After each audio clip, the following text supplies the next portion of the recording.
Welcome to the Deficient Vegans podcast, episode 44. I'm the muscle deficient vegan here with the protein deficient vegan. Do you want to say hi? Hi. Hi, everybody. So this week, we're going to talk about some supplements that could be worthwhile and others maybe you should just skip, at least for now. We'll also talk about our myth of the week, which is that phytic acid in plant foods means that you can't get nutrients from them. Is that the whole anti-nutrient Yeah, pretty much. thing? Okay. So we'll talk about it a little bit. Can't wait. But first up, new news. New news. So the first piece of news is going to sound a little like Groundhog Day, but we have news about Chomp chocolate. Wow. They should really rename it to like the Never-Ending Chocolate Saga or Saga Chocolate or the Chocolate Chronicles. I like that. That's good. We've mentioned Chomp chocolate a lot over the years. A couple of weeks ago, we mentioned Chomp chocolate was kind of like starting Chomp chocolate 3.0 because they had switched from Chomp to like Chunk chocolate, and now they were going back to Chomp chocolate.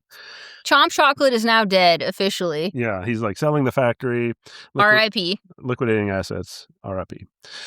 But he posted a day or two ago saying that he was going to kind of restart a chocolate brand from scratch with just like a one-man operation, just him making chocolate, and he's going to call it Rogue Chocolate. And he already has a website and everything. Yeah. Yeah. We'll keep an eye on it, see how it goes. He does make really good chocolate. He makes great chocolate. So, I think he's going to try to really focus on like sustainable, ethically sourced stuff, which he tried to do with Chomp chocolate and kind of got hammered on supply chain issues. Yeah, I think everything just started getting too expensive, and for the price point he was trying to sell it at, it wasn't like sustainable. Right.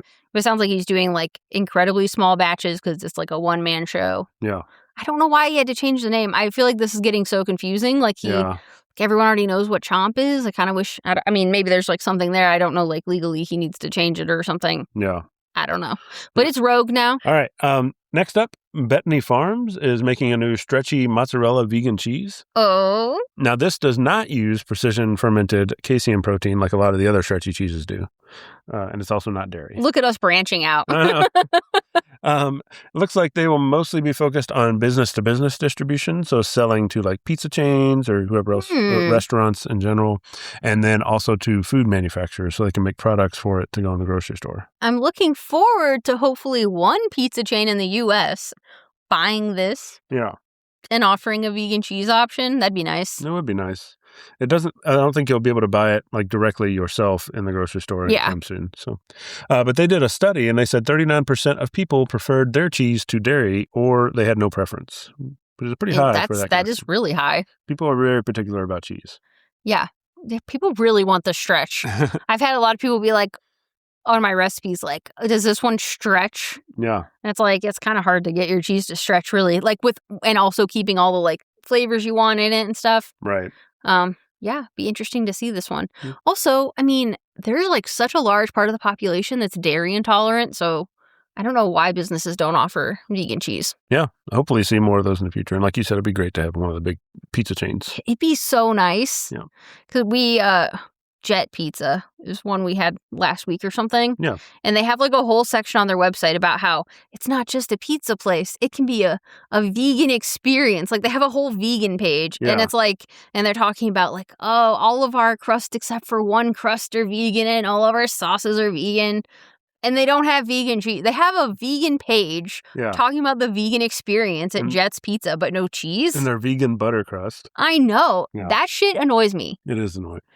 So we just like have cheese at home and put it on. But it's annoying because it'd just be nice. It'd be nice if you're having a hard day and you want to order pizza and you actually get the pizza the way you want to eat the pizza and you don't have to do any extra like cheese addition at home. Yeah.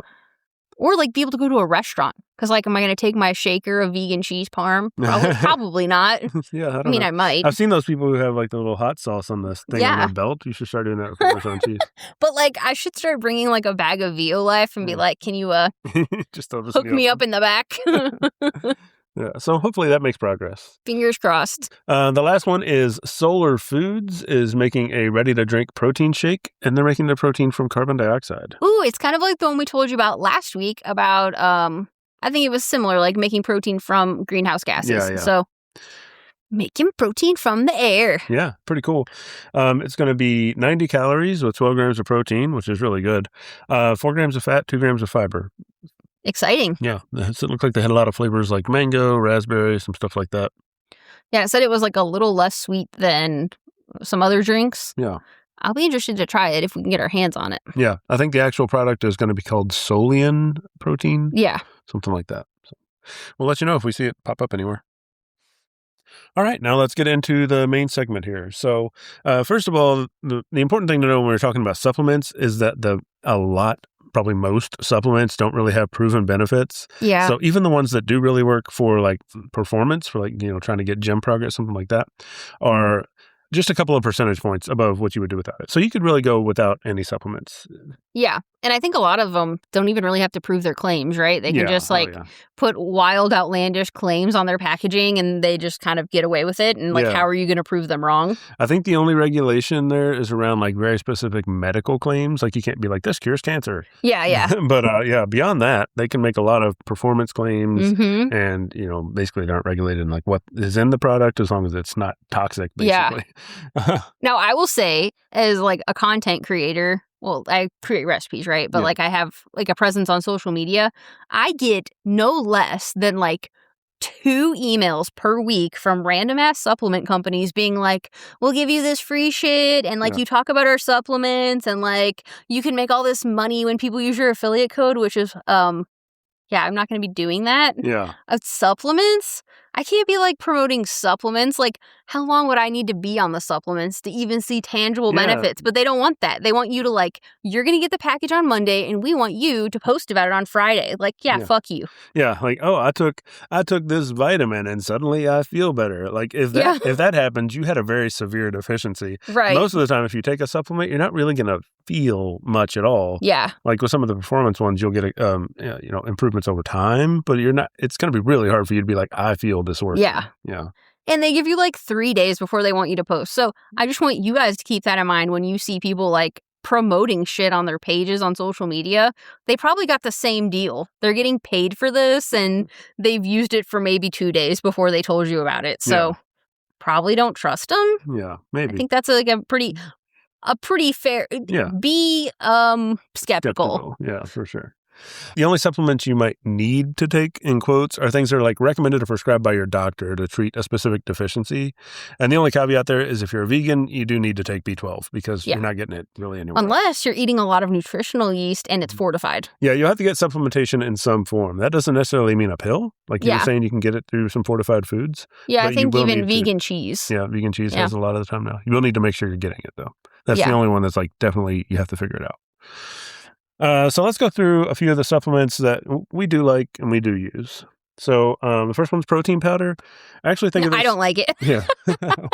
Yeah. I actually think of this as more of a food than a supplement, but it's very often lumped in with supplements. I do not know why it got lumped in with supplements. It's just like it's a powder a portable food. Yeah. I don't know. Yeah. It's a food. It's a powdered food.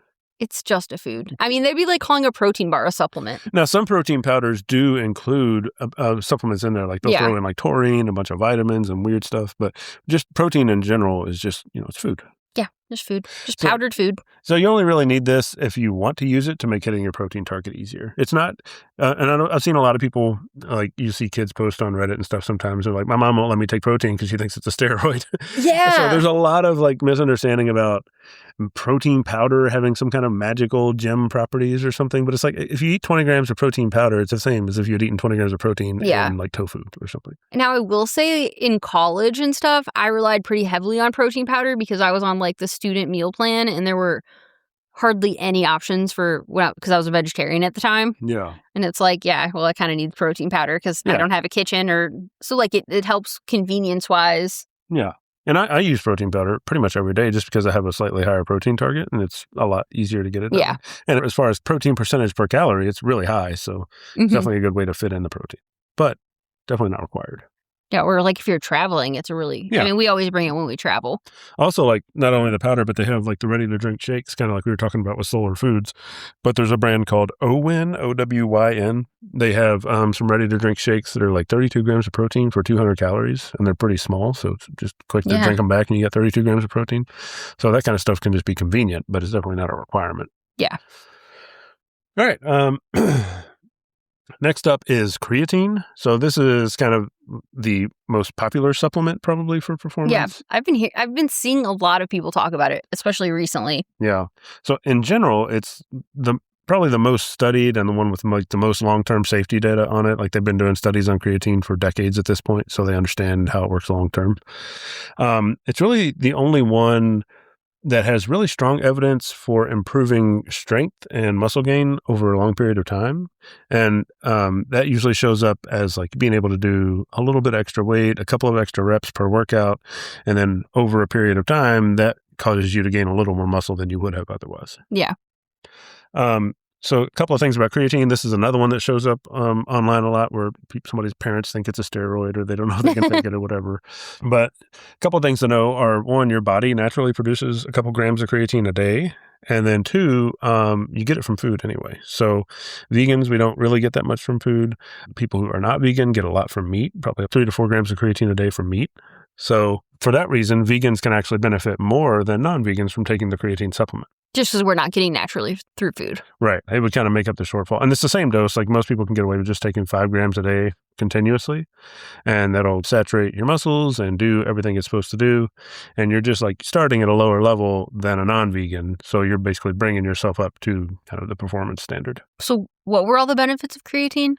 Basically a little bit of muscle strength, a little bit of extra recovery, a little bit of extra muscle endurance. Doesn't it have some effect with your brain? Yeah, there are studies coming out more and more about like the cognitive benefits of creatine because your brain does use creatine. I think those are still pretty inconclusive, but they look pretty positive. There was actually a study for things that are stressful. So if you go into a stressful exam, taking creatine kind of before the exam did lead to some better outcomes. So if you're going I would have known that in high school. Yeah, so maybe if you're going in for like a test or you're going in for a job interview, yeah, something like that. Make sure you're taking creatine the week leading up to that at least. Or something That's like interesting. That. Yeah. So we'll see how that all pans out, but it looks pretty promising. So now I've heard about creatine loading. Yeah. What is that? Creatine loading is just where you take basically 20 grams a day for the first week or so to cause the muscle saturation a little faster. And then you go back to the maintenance dose of 5 grams a day. There's nothing wrong with it, but for some people it can cause a little extra gastrointestinal distress. Is that why people say they fart a lot? Yeah. Probably get really bloated. Yeah. And then you're using a little more product, like you're using 20 grams a day instead of 5 grams a day, but it's only for a week or two. So that's kind of But like you'll eventually ramp up to where you need to be if you just do 5 though, right? Yeah. A day? Something else is creatine will make you gain a little bit of weight. So you'll be retaining a little extra water inside your muscles. So not like weight in your stomach. It'll be weight in your muscles, make them look bigger, basically. Yeah. So you're getting just extra gains, right? But if you do the loading phase, which is like 20 grams a day, you'll pick up all that weight a little quicker. So over that week or so, you'll gain probably like 3 to 5 pounds, something like that. And then you'll just stop gaining weight. And your tummy might hurt. And your tummy might hurt. All right. But if you just do 5 grams a day, that whole process will go a lot slower and you'll still eventually get to saturation anyway. So it's definitely not required. Some people like to do it just to get the benefit a little faster. But long term, we're talking about like speeding it up by 2 weeks for something you're going to take for years and years. So.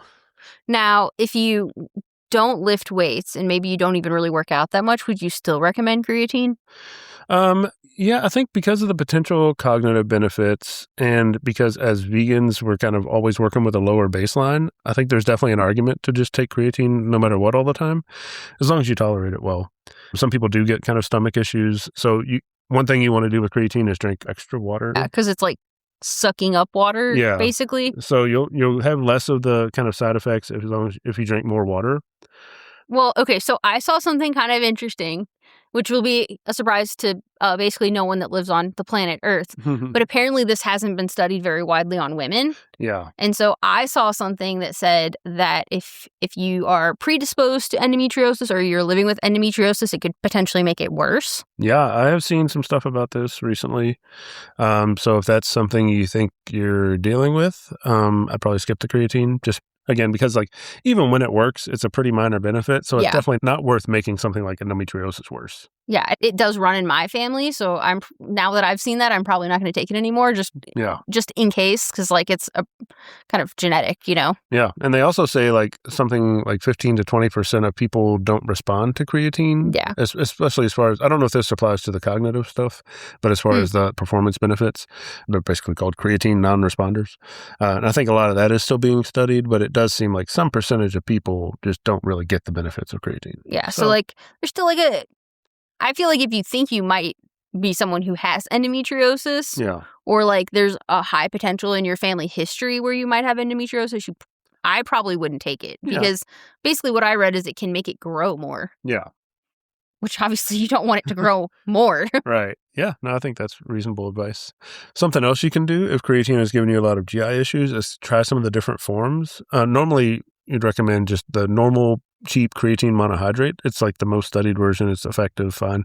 But there are a couple of other forms like creatine HCl or creatine hydrochloride that basically can cause a little less digestive issues. And the original intent of creatine hydrochloride was you also take a smaller dose. I think it's a 2-gram dose. Mm-hmm. So it was supposed to be cheaper, but they actually ended up making that product kind of premium and it cost more per dose anyway. So that didn't really work out. But it can, for some people, cause less digestive issues. I saw someone recommending this on Reddit, and I didn't have the context that they were talking about creatine, and they just said HCl, which is like the chemical formula for hydrochloric acid, which is like, really, you shouldn't. Yeah. Not good, right? Like, very small amount of hydrochloric acid. But I was like reading this comment. It was like, you should take HCl. And I'm just like, oh, what are we doing here?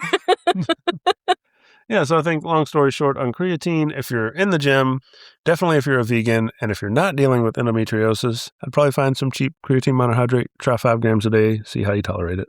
Yeah, and if anyone that's listening is involved in studies, maybe include some fucking women in your studies from once in a while. Yeah. So we have data. Later on, we do mention a study with a lot of women. Well, it's about time. All right. So yeah. And again, this is only if you're already like wondering what supplements to try. I'm not like saying everybody should try creatine, but if you're interested in it, these are the situations in which you might take it. Yeah. So, yeah. All right. You don't need any of this. Right. Again, you do not need any of this. The next one up is citrulline malate. So citrulline, also sold as L-citrulline, is a nitric oxide booster similar to something like arginine or beetroot powder. And basically what that does is dilate your blood vessels, makes them bigger. What blood vessels does it make bigger? Pretty much all of them, actually. So anyway, yeah, it helps dilate your blood vessels. And if you're having, blood circulation issues anywhere, this can probably help a little bit. That's also the main ingredient in any non-stimulant pre-workout. So typically if you have a pre-workout, that's like really heavy on caffeine a lot of the time. And caffeine's like... Oh, it's so crazy on caffeine. It's far and away the most effective ingredient in a pre-workout anyway. And it's like very high dose of caffeine. It's like 300, 400 milligrams of caffeine. Yeah. So and then people are dry scooping it. Oh my God, don't do that. Yeah. But there's a whole other... category of pre-workout that's like non-stimulant pre-workout. It's like no caffeine. Like I personally haven't had caffeine in like 10 years. So this is something I know you're better than all of us. No. I mean, I guess I get a little bit from chocolate and stuff sometimes, but nothing like intentional. So yeah, anyway, non-stimulant pre-workouts use citrulline as their main ingredient to help dilate the blood vessels. There's actually not like a ton of evidence that this helps a lot, but theoretically it makes sense that it could help with like recovery and things like that. So it's kind of mixed results. I think this will be studied more over time. It's actually been studied quite a bit already, but I think there needs to be some specific studies for like, does this really help with gym performance? But, it's something worth trying. It also can help lower blood pressure and improve general circulation. So there's not really much of a downside. So try it out, see how you like it. You know what else I heard is really good at lowering blood pressure? What's that? Hibiscus tea. Oh, yeah, I have heard that. And I tried that for a little while.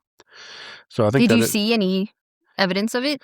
I didn't try it long enough to actually measure, but I think those studies on that are pretty... Yeah, like hibiscus tea actually is supposed to be good for a lot of different things. Yeah. Blood pressure, I think, can it help with like diabetes stuff? Blood sugar spikes and stuff? I think it helps with blood sugar spikes. Yeah, I don't want to speak too authoritatively on that, but I've read some stuff about that. So yeah. Look into it. It's interesting. A lot of the herbal teas actually have surprisingly decent evidence around what they do. There's also a lot of herbal teas that do nothing at all. So yeah, sure. But they taste nice. Yeah, I don't know. Totally off topic, but like the How Not to Die book goes into a lot of this stuff. Yeah. In detail and talks about more of like a natural way to do this stuff. It's not really, you wouldn't be shopping at like GNC, you'd be shopping at like Whole Foods. Right. Yeah. For like teas and spices and shit. Yeah, like I mentioned for this one, citrulline, the kind of natural alternative for that is beets or beetroot. Yeah. Beetroot powder, stuff like that. You can definitely use. It does basically exactly the same thing. I think it's more expensive though. So. Yeah. But yeah. Yeah. Next up is ashwagandha. So this one I think is, I don't know if controversial is the right word, but I think I think it is controversial. Yeah. And I definitely don't think there are any like major benefits, but it seems like the more studies that they do on it, the more it seems like it does help with some stuff. The most notable benefit of it is that it can help lower cortisol and stress in general. Yeah. I'd like to take it daily just for that kind of benefit. Do you take it every day? I forget sometimes. Do you cycle? Yeah. Unintentionally, kind of, because I'll just forget for a week. Okay. And some of the new studies are showing that it potentially helps with strength and your VO2 max, which is a cardiovascular marker. It can also potentially affect thyroid hormone levels. So if you have thyroid issues, you might be careful with this. Well, I don't have a thyroid. Yeah. But yeah, like you mentioned, many people do cycle it as a precaution. Cycle just means like you take it for a month and then you don't take it for 2 weeks. Yeah. That's mostly due to limited long-term safety information. So ashwagandha has not been studied for like long-term use necessarily. It's mostly studied for like 12-week use, and that's where they see the benefits. But it's not entirely clear. And that doesn't mean it's like dangerous long-term. We just don't know yet. So take it for 12 weeks. Get off of it for maybe even another 12 weeks, something like that. The main thing that I've read is like it makes you basically a zombie. Yeah. An emotionless black hole of a zombie. Yeah. I don't know how much of that is placebo that we're now contributing to by people reading about this side effect, because that doesn't come up in any of the studies I've seen, but people do talk about that a lot. People talk about it a lot. They're like, you need like an anti-anxiety medication, just take ashwagandha and you won't feel anything. Some people report it as like feeling emotionally flat or like almost sedated if they take it for a while, which can be a little unsettling. So if you take it and you feel that, it's probably not worth it. Yeah. Yeah. I'd like to feel the range of emotions, you know? Yeah. I want to cry for 30 minutes when I watch King Kong. Yeah. I think that's a real normal reaction. You should always check with a doctor before starting any new supplement, but probably this one in particular because it has some weird interactions with like liver conditions, autoimmune disorders, thyroid issues, pregnancy, some stuff like that. So are you telling people they should or shouldn't take this? I'm not telling them either one of those. I'm just saying this is something I think is interesting. And it does have, like I said, the studies are coming out saying it looks a little better for strength gains. So I do take it. And I also take it as more of like a relaxation cortisol, which it does have pretty good. You do have a lot of stress, so. I think everybody has a You lot live of stress. with me. But yeah, so no, I started taking it a while back when I had, a couple of years ago, I had like a high inflammation thing come back on a blood test. So it was like one of a couple of things I started taking to try to lower that, and I just stuck with it. So. And he cries pretty regularly, so I don't think it's affecting him. He is not a zombie. It also has been shown to have some very slight, basically meaningless increase on testosterone levels. So you'll see people say like, what can I do to boost my testosterone? And people will be like, ashwagandha, bro. And it technically increases it a few points, but like a completely not in a meaningful way. Yeah. And for the record, no supplement really increases testosterone in a meaningful amount. So. Meat, right? That's what I keep reading. Yeah. Meat makes you have higher testosterone. Is that not true? I don't think that's true, no. A healthy diet can help you have better testosterone and, sleeping well and keeping your stress down and things like that. Anyway, next up is magnesium. Specifically, magnesium glycinate is the one that I tend to like. So this is one that actually vegans get more magnesium than non-vegans. Oh. That's interesting. That's because we eat more plants, and the plants are where the magnesium is most of the time. But no matter what your diet is, something like 60% of Americans don't get enough magnesium. And that's not like a deficiency. That's just like a suboptimal measure of magnesium, basically. And then also, if you're exercising, you can have even less magnesium because you lose a lot through sweat. That's interesting. Yeah. So I've heard, there's a couple forms of magnesium, right? Yeah. And there's one called magnesium citrate, but I heard that people call it magnesium shitrate because it makes you shit. Yeah. So magnesium citrate is actually a laxative. It's like if you go buy a laxative at the store, sometimes it'll just be a really high dose of magnesium citrate. So don't pick that one. So I wouldn't pick that one. It's good. Like there's also some stuff where it's like citrate can maybe help with kidney stones. So maybe you would want to take magnesium citrate or like a calcium citrate. If you're taking a calcium supplement for some reason, you usually would take a citrate version. But yeah, so I use something like magnesium glycinate just because the glycine also has some benefits. So I think that's a really common one. Okay, so this is one I take, and I do actually feel like I sleep better when I'm taking it regularly. Yeah. So the magnesium helps on its own, but actually the glycine specifically, I think there was a Japanese study that showed like how it helps you sleep is that it lowers your core body temperature by dilating the blood vessels in your extremities. So more of the blood goes to the extremities and away from the core, and it lowers your body temperature. Wow. Yeah. So that helps with sleep. Interesting. Yeah. So do that instead of... melatonin. Yeah, do that instead of melatonin. Yeah. I don't know. The melatonin's an interesting one. I definitely wouldn't recommend it. I think for a long time they were saying don't take melatonin because it can dysregulate your sleep cycle. I think some of the new stuff is coming out saying like that doesn't really happen, but I'm not on the melatonin train. Okay, so I had never even heard of melatonin until like, I don't know, like 10 years ago when I was working with this guy and he was talking about how he had kids and how he would give them melatonin gummies to go to sleep because they like wouldn't go to sleep. Yeah. And I was on a turnaround, so I was like working night shift. And so I was like, oh, I never heard of melatonin. Like, I'm going to try this because I cannot sleep during the day at all. Yeah. And so I took it and it like knocks you out so fast. At least it knocked me out so fast. But then I would wake up and I was still like exhausted. Yeah. So that's just my anecdotal story. I did. Yeah. I tried it once. It was basically like NyQuil, where it's like, yeah, you go to sleep, but then you didn't really feel like you slept. You're just groggy. Yeah, I just like would wake up like, oh, I could have slept another 4 hours probably. Yeah. But that could have also been because I was on turnaround. Right. And then next up is L-Theanine. So this one isn't really like a performance supplement. The thing it's most effective for is like stress and anxiety reduction, but it also can help with sleep a little bit. It kind of promotes relaxation is the way that it's phrased. It's not really a sedative, but I'll tell you what, when I take L-Theanine, like an hour later, I feel like I took a sedative. Yeah, I know. I'm like, dude, we're watching TV. Why are you falling asleep? It's 8:30. Open your damn eyes. I want to finish this episode. But yeah, one interesting thing about L-Theanine is that it has been shown that it can intensify your dreams, which... I don't need that. Yeah. So if you have something like that, maybe don't take it. Maybe don't take it anyway. But,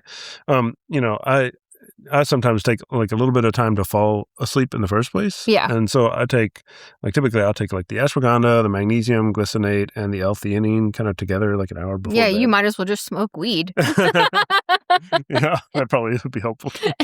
I don't know. Yeah. So that can help you just kind of get relaxed and get ready to go to sleep. What about chamomile? Isn't that supposed to be something kind of similar to this? Like it makes you kind of like something like sleepy. They always put it in like nighttime teas. Yeah. What do you think about that? I haven't looked into that much, and I've never actually tried that, but I know a lot of people do that. I can't do hot liquids, so I've never tried chamomile tea. Yeah. And again, like none of this stuff, you might notice no difference at all when you try to go to sleep with these things. And you don't really need any of this stuff. These aren't actual sedatives. Yeah. More like if you're having trouble, maybe these things would help. Maybe. Yeah. Try it out. Just a couple of things to try that have some evidence, but aren't game changers, Okay. I'm about to ask you some weird ones. Okay. The mushroom extracts that they sell, like very, very expensive mushroom extract type stuff. What do you think about that?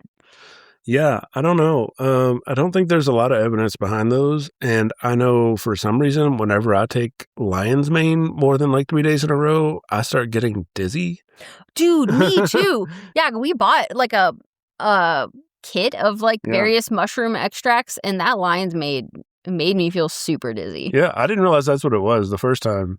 Like we were taking the mushroom things for a while, and then I was like at the gym, and I was like, wow, I'm like the room is spinning all of a sudden. That's weird. And so I was just like, whatever, and it went away. And then like I didn't take the mushroom things for a while, and then I went back and like tried them. And the same thing happened, and I was like, okay, is it these weird mushroom things? And then like a couple months later, I tried something else with lion's mane, and I took it for, I think it was some kind of nootropic brain supplement thing, like Alpha Brain or something. I was just trying it out. And it had lion's mane. I don't know if it was the actual, I don't want to talk bad about the product. I can't remember if it was that one or not, but it was something like that. So anyway, it had lion's mane, and I took it for like a week, and then I had the same thing happen, and it was like dizzy. I was like, okay, I guess this lion's mane stuff does not agree with me.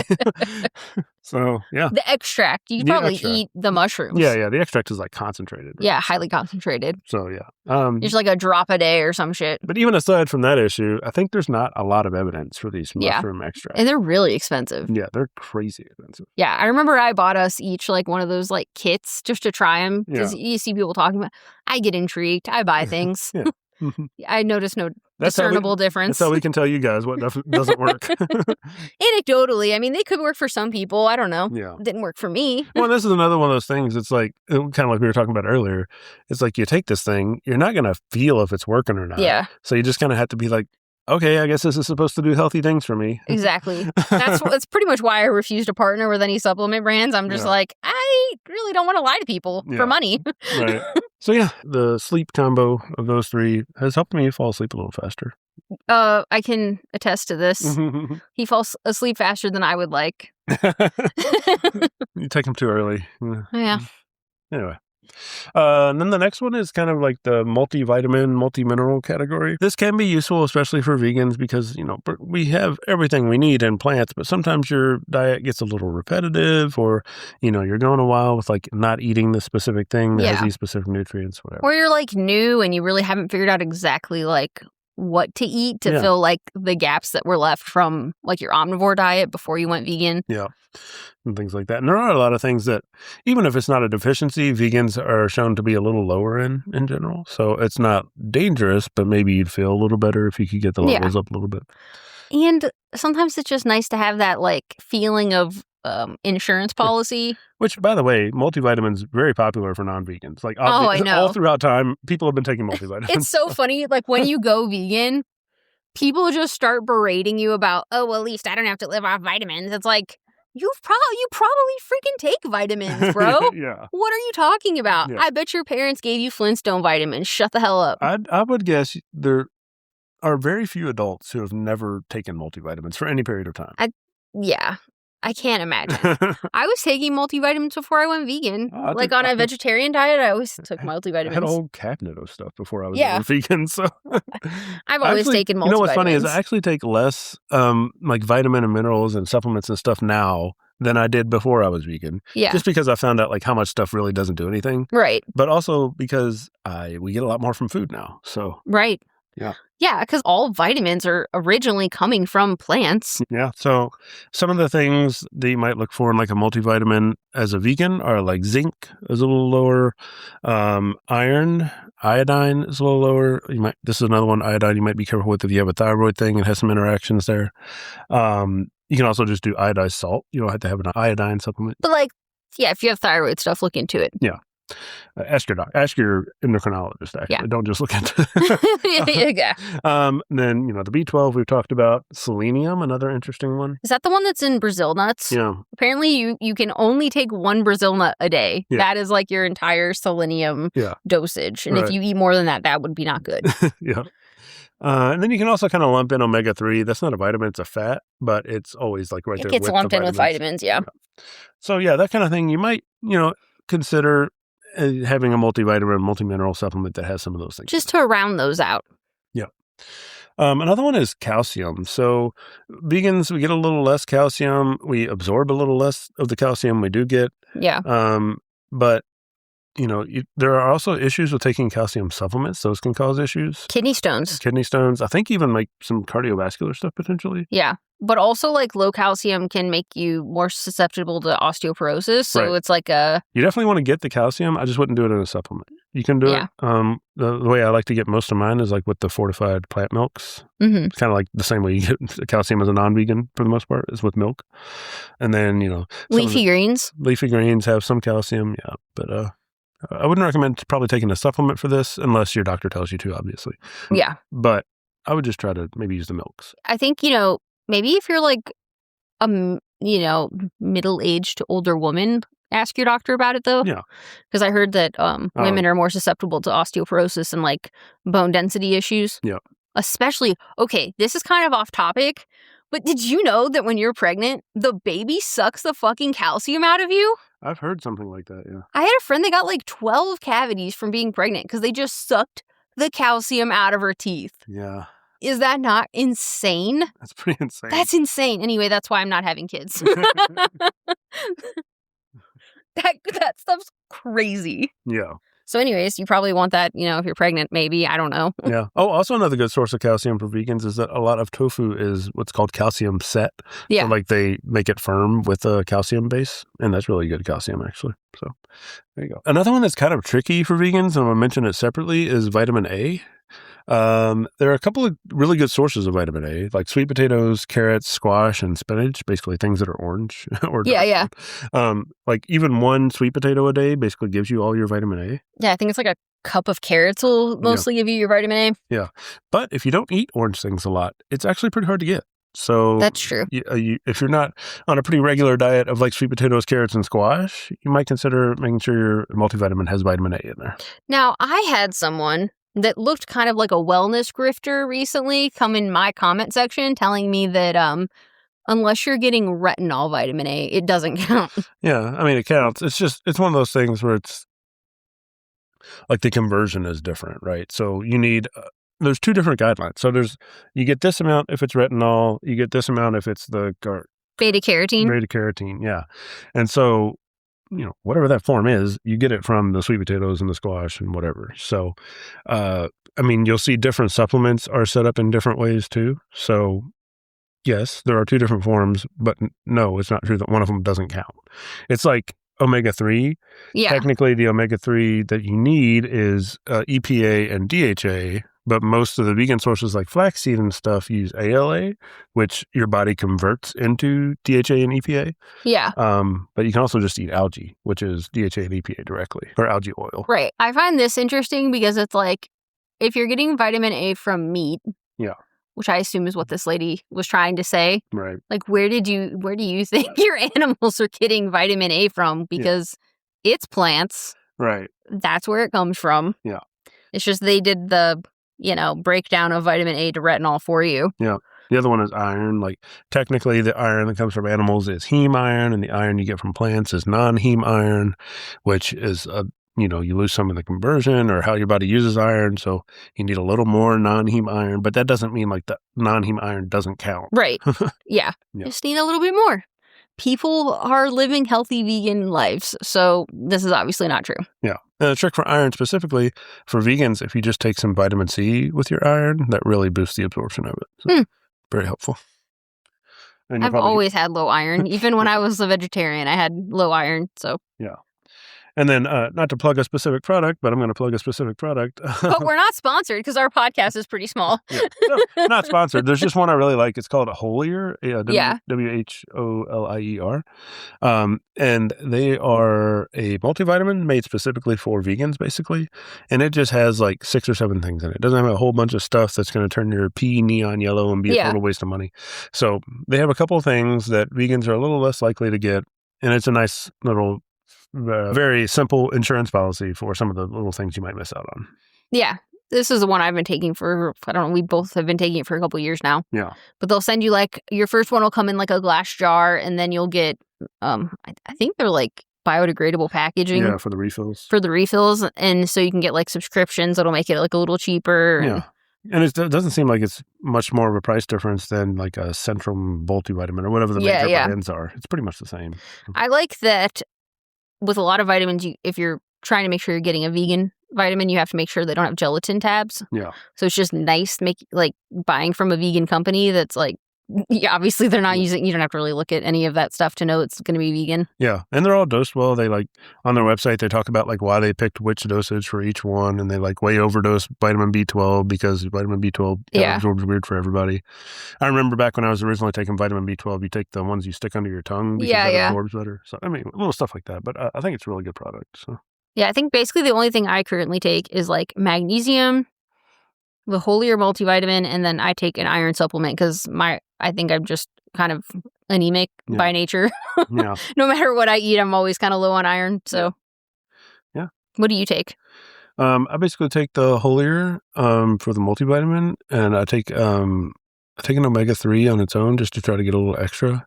And then basically some of the supplements we were talking about here, like the nighttime stuff, I take those 3 combined. And then citrulline and protein is pretty much it. Oh, creatine, obviously. Creatine, yeah. So yeah, I've taken a lot of other stuff over the years, but most of it's just gone now. Glutamine, turns out glutamine's basically useless. So don't buy glutamine anymore. Nothing like that. Yeah.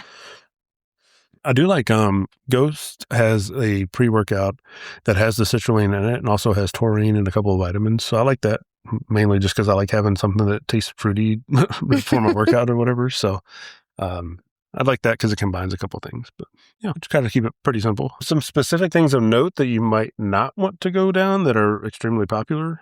Very popular. One is peptides. I see that everywhere. Yeah. It's like, apparently it can solve all of your life problems. Yeah, there's like peptides for everything. Peptides for muscle repair, peptides for hair. Yeah, I see that. Anytime I see someone with a problem, there's some like wellness grifter in the comment section being like, well, have you looked on the peptides? Yeah. And in theory, I mean, maybe they'll pan out, or some of them will pan out anyway. I'm sure some of them will pan out.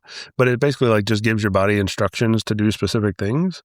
So the theory behind it is okay. But so far, there's like really limited safety data on any of these. These are all pretty new things that are starting to be studied. And there's like really limited data on effectiveness. I don't think there are any peptides out there right now that are like proven to actually do the thing. There's like mixed studies on everything. It's like sometimes they do the thing, sometimes they do nothing, sometimes they cause negative side effects. Yeah. And then like long-term safety data just doesn't exist. So peptides specifically, I think my recommendation would be like just forget these exist for 5 or 10 years and then revisit the current studies at that point. Yeah. So, and I'm sure a couple of them will be like, okay, that did something. I don't know if they'll be magic or anything. Now, the one, I guess I should make a caveat to that like Ozempic, the GLP-1 agonists and stuff, those are peptides, and those are kind of like magic. Yeah, that's true. But that's not the kind of peptide you'll typically see pushed on social media. Right. That's the kind of peptide you need a prescription for. Yeah. Whereas like the stuff I'm seeing is like you can go to GNC or wherever and buy it. Peptideblackmarket.com. Yeah. Yeah. That's not a real website. I'm just making oh, it might be. I don't know.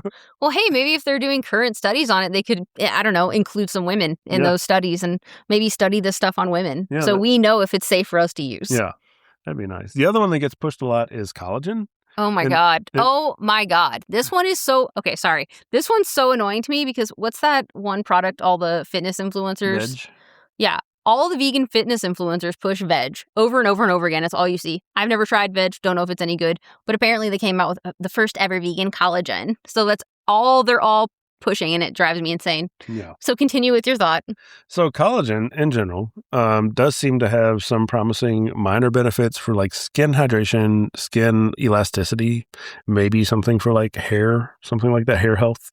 So like things that I personally could give a shit less about, to be perfectly honest. Aesthetic things. Yeah, aesthetic things. But the downside there is that collagen is specifically from animals. So there's not really a vegan collagen. That you'll see a lot of supplements that say vegan collagen. And usually if you read the box or something, it'll describe it in more detail. But basically what that does is boost your body's natural production of collagen because you do make collagen inside your body. So it'll give you like vitamin C is a big thing that boosts collagen. And there's a bunch of other like vitamins and little nutrients and stuff that kind of promote and make sure your body has everything it needs to make the collagen from amino acids. So that's typically what a vegan collagen supplement does. Now, the veg vegan collagen supplement specifically says that it is actual vegan collagen made from, like, I think it's some kind of process from broccoli and carrots or something. But I'm not sure that is even really vegan collagen. They reference a research paper for their product, or at least that their product is based on that same theory. And even that research paper is basically like collagen boosting. It's not really like a direct collagen. So I'm not really sure, but even if it does work, it's really minor benefits for like skin hydration. But vegan collagen is pushed a lot as like joint and connective tissue stuff and like muscle stuff, which it hasn't been shown to really be helpful for.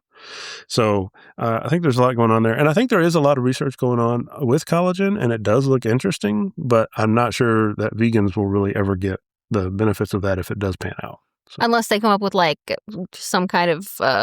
Yeah, there are some ways apparently with like, they call it like recombinant, where you're kind of like making it again in a lab or maybe even with precision fermentation. That's kind of what I was something thinking. Like that, but that doesn't look like it's what veg is doing. But it wouldn't even be like...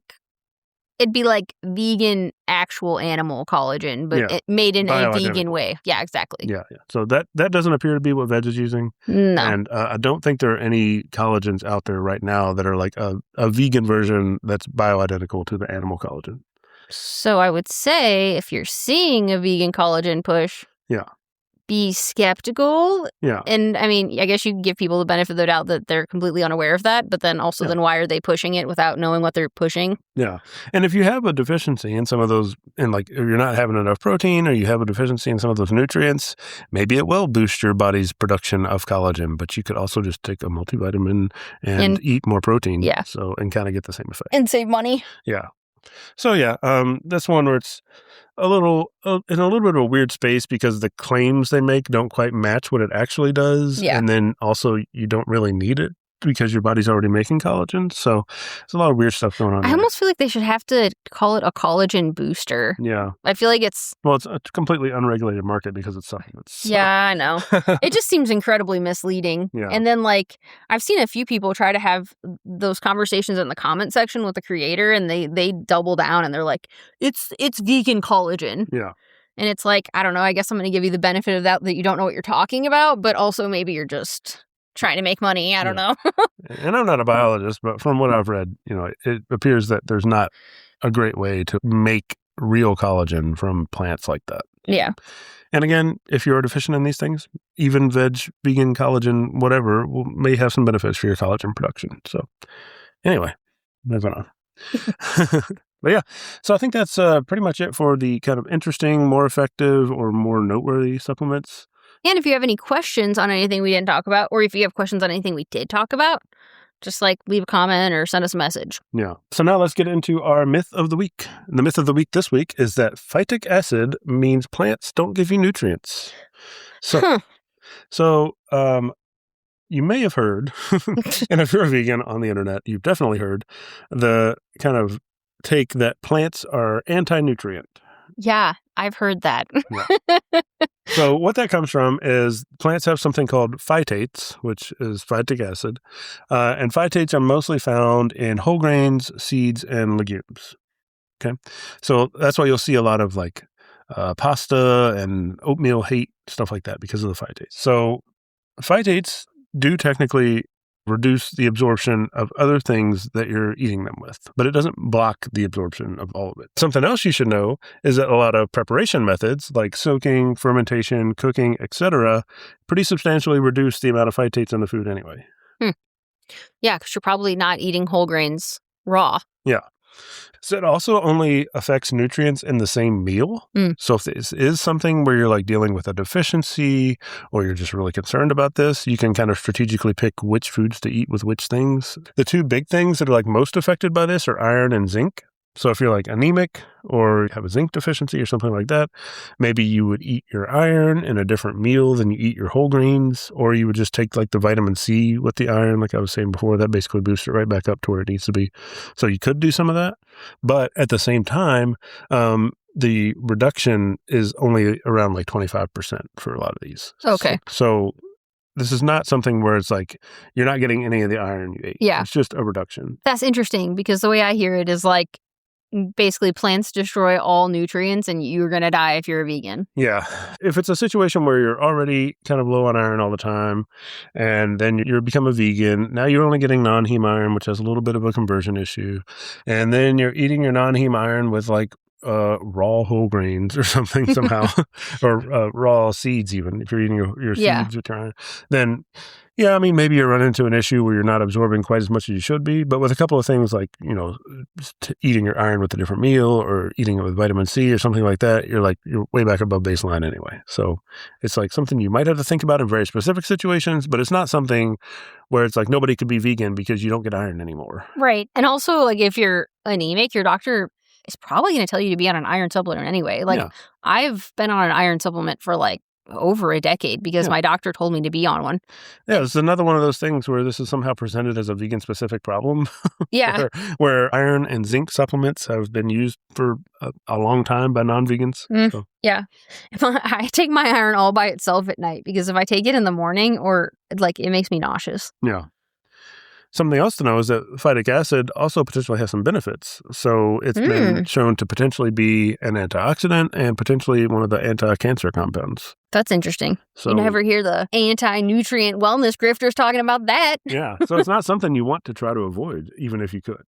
Yeah. Well, I mean, that makes sense, right? Like, why would you be avoiding whole grains, seeds, and legumes? Yeah. They're incredibly healthy for you. Yeah. The phytic acid has also been shown to lower cholesterol, slow digestion, which will help you keep fuller longer, and prevent blood sugar spikes, which, somebody like a diabetic obviously has concerns with, but a lot of people have concerns with anyway, even if they don't necessarily need to. So, there's a lot of positive benefits from the phytates, and you might have to navigate some slightly reduced absorption, but actually for most people who are not like actually anemic, it's going to be a non-issue. And if you're eating enough food, it's going to be a non-issue. This is something where it's going to be like compounded by being on a deficit. Right. But if you're somebody who's just like an athlete, eating a lot of food, doing normal life, this is not going to really come into play for you most of the time. And also one study showed at least that your body may kind of compensate by increasing your mineral absorption if you do a kind of a phytate-rich diet for a long time. Well, that's interesting. So in general, your body's pretty good about figuring shit out over time. Yeah. They really like to eat beans. I better figure this out. Yeah, exactly. So we don't die.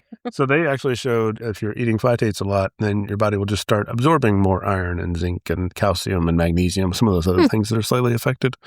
And so it'll just make up the difference. It'll be a wash. Yep.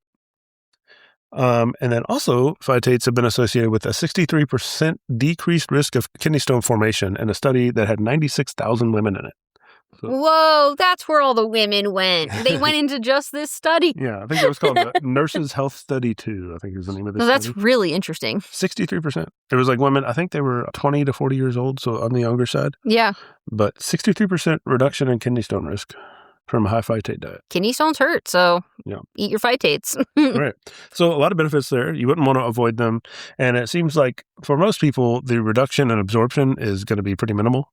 And there are easy strategies to get around it if it is something you're dealing with. So I think it's like, once again, any of the like vitamins and minerals that people who are saying this anti-nutrient plant thing, any of the vitamins and minerals they're getting from animals, the animals got from plants. Right. And then they did all the work of like digesting that for you. And now you're just stealing. Basically, you're just stealing all of the work their digestive system and their bodies did. Basically. To like process plant foods. Yeah. So I think the myth that phytic acid means plants don't give you nutrients is definitely busted here. Which obviously makes sense, right? Right. There are people who have been vegan for decades and decades and decades, and they're still alive. If you weren't getting iron and zinc, you wouldn't last that long. No. Go look at the veganathletes.com page. Yeah. Oh, yeah. I mean, there are people thriving on a vegan diet. Great vegan athletes. Oh, yeah. That's what it is. Yeah. But, so I'd call that debunked. Yeah, for sure. All right. I think that is pretty much it for this week. I appreciate you guys listening. If you could rate and review us on Apple Podcasts and Spotify, that helps us out a lot. We appreciate the people who've done that. And also, if you're listening on Spotify or YouTube, you can drop us a comment. We love seeing those. And then we also have in the show notes our Deficient Vegans Discord, where we talk about all kinds of things. So come in there and chat with us and hang out. Lots of nice people. Yeah, talk about fitness, we talk about food, talk about just like vegan stuff in general. Yeah, good time. All right. I think that's it. You want to say bye? Bye. Bye, everybody.